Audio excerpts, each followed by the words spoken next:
اس گواہی کے بعد بھی جو عائشہ پر انگلی اٹھائے سلام اللہ علیہ، اب اس سے بڑا خبیث بھی کوئی نہیں، کیونکہ گواہی جتنی بڑی ہے اب اس کو ٹھکرانے والا اتنا بڑا خبیث بھی ہوگا۔ اب قرآن کا ایک بس اس کا اصول بیان کر کے میں بات ختم کرتا ہوں، چونکہ سورہ نور کی بات چلی ہے تو میرے سامنے جو سورہ نور کھلی ہوئی ہے، ایک آیت کریمہ کہ اس میں حضور کے سب ازواج کا تذکرہ آ جائے گا، حضرت خدیجہ سے لے کر حضور کی آخری زوجہ تک۔ یہ اللہ تعالیٰ نے قرآن مجید میں فرمایا کہ الخبیثات للخبیثین والخبیثون للخبیثات، گندے مرد گندی عورتوں کے لیے، گندی عورتیں گندے مردوں کے، سمجھ آ رہی ہے بات؟ یہ اللہ تعالیٰ کا فرمان ہے، کوئی کسی کہانی نہیں ہے۔ الخبیثات للخبیثین، گندی عورتیں، للخبیثین گندوں کے لیے، گندے مردوں کے لیے، والخبیثون للخبیثات اور گندے مرد گندی عورتوں کے لیے ہیں۔ آپ فرمایا والطیبات للطیبین، طیب عورتیں، پاک عورتیں، طاہر عورتیں پاک مردوں کے لیے ہیں، والطیبون للطیبات اور پاک مرد پاک عورتوں کے لیے۔ عائشہ کی طہارت دیکھنی ہے تو عائشہ کو نہ دیکھو، خدیجہ کی طہارت دیکھنی ہے تو خدیجہ کو نہ دیکھو، حضرت سیدہ سودا بنت، ویسے میں ایک بات کہہ دوں کہ حضور کی ازواج مطہرات ایسی ہیں کہ وہ نبی کی حرم میں آنے سے پہلے بڑی پاک تھی۔ حضرت سیدہ خدیجہ کے حوالے سے آتا ہے آپ کا لقب ہے طاہرہ، اور اس وقت جب ابھی آپ نے کلمہ نہیں پڑھا، جب ابھی مسلمان نہیں ہوئی، زمانہ جاہلیت میں آپ کو طاہرہ کہتے تھے، جو زمانہ جاہلیت میں پاک ہو نبی کی حرم میں آ کر کتنی پاک ہو۔ لیکن یہ قرآن کا فیصلہ، عائشہ کی طرف سے نہ دیکھو، حفصہ کی طرف سے نہ دیکھو، ام حبیبہ سلام اللہ علیہا کی طرف سے نہ دیکھو، اب نبی کی طرف سے دیکھو، کیونکہ اللہ کا فیصلہ ہے کہ گندے گندوں کے لیے ہیں اور گندی گندوں کے لیے ہیں، اور پاک مرد پاک عورتوں کے لیے، پاک عورتیں پاک مردوں کے لیے۔ اب رب نے جن کو نبی کے لیے چنا ہے ان کی پاکی بعد میں دیکھنا، پہلے یہ دیکھو کہ نبی کتنا پاک ہے۔ اگر نبی کی پاکی پہ یقین ہو جائے، اگر ہو گیا تو پھر تو مسلمان ہو،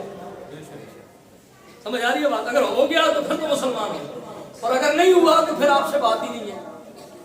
آپ کو اس لیے نہیں کہنا آپ نہیں، آپ تو ماشاءاللہ سب مانتے ہیں، اس سے بات ہے کہ جس کو نبی کی طہارت میں کچھ شک ہو۔ نبی جب پاک ہے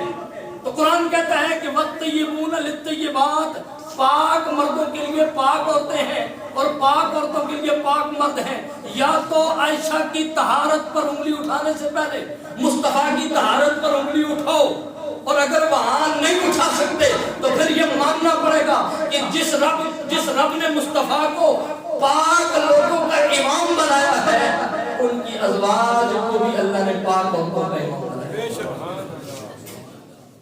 اب جو قرآن کی آیت میں نے بڑی چیز پر آ جاتے ہیں، یا نساء النبی لستن کاحد من النساء، اے نبی کی بیویوں، کائنات میں تمہارے جیسی کوئی عورت نہیں۔ اب یہاں پر حسن کی بات نہیں ہوئی، شباب کی بات نہیں ہوئی، یہاں عمر کی بات نہیں ہوئی، یہاں قد و کاٹ کی بات نہیں ہوئی، یہاں زبان دانی کی بات نہیں ہوئی، یہاں طہارت کی بات یہاں پر نہیں کی گئی، آگے طہارت کی ہی بات ہے ویسے۔ لیکن یہ جو آیت کے الفاظ ہیں یہاں پر کسی چیز کا ذکر نہیں ہے، مطلقاً کہا گیا کہ یا نساء النبی لستن کاحد من النساء۔ اس کا مطلب ہے کائنات کی کوئی عورت حسن میں بھی نبی کی عورتوں کا مقابلہ نہیں کر سکتی، کائنات میں کوئی عورت خوبصورتی کے اندر بھی نبی کی بیویوں کا مقابلہ نہیں کر سکتی، کائنات کے اندر کوئی عورت علم میں بھی نبی کی ازواج کا مقابلہ نہیں کر سکتی، اور کائنات کے اندر کوئی عورت طہارت میں بھی نبی کی بیویوں کا مقابلہ نہیں کر سکتی۔ جب ان جیسا طیب ہوتا ہے، اب دیکھیں ادھر طہارت کی انتہا ہے، ان جیسا طیب و طاہر کوئی نہیں ہے کائنات کے اندر، یہ قرآن کی نص سے ثابت ہے، اور ایک نہیں کئی نصوص سے ثابت ہے، ان جیسا طیب و طاہر کوئی نہیں ہے۔ اب جو ان پر انگلی اٹھائے تو پھر میں یہ سمجھتا ہوں کہ خنزیر کم ناپاک ہے، وہ خنزیر سے بھی زیادہ ناپاک ہے۔ اس کے ہے، اس کی کھرڑی ہے، اس کا چمڑا ہے، اس کی تھوک ہے، اس کے بال ہیں، اس کے ناخن ہیں، اس کے جسم کے جتنے اعضاء، یہ سر کے بالوں سے لے کر پاؤں کی ایڑیوں تک سارے کا سارا گندگی ہے، نجس ہے۔ فرمایا جو نبی کی ازواج کو پھونکے ان کو طیب و طاہر نہ مانے کیونکہ قرآن نے کہا، تو پھر خنزیر کم پلیت ہے، وہ اس سے بھی زیادہ ہے۔ اس سے بڑا لفظ میرے پاس کوئی نہیں ہے۔ اس بدبخت کے لیے. پر اتنا سمجھنے کی ضرورت ہے کہ جب قرآن نے کیا دیا ازواج امہاتہم نبی کی بیویاں تمہاری مائیں ہیں تو بس حلالی بیٹے کے لیے اتنا کافی ہے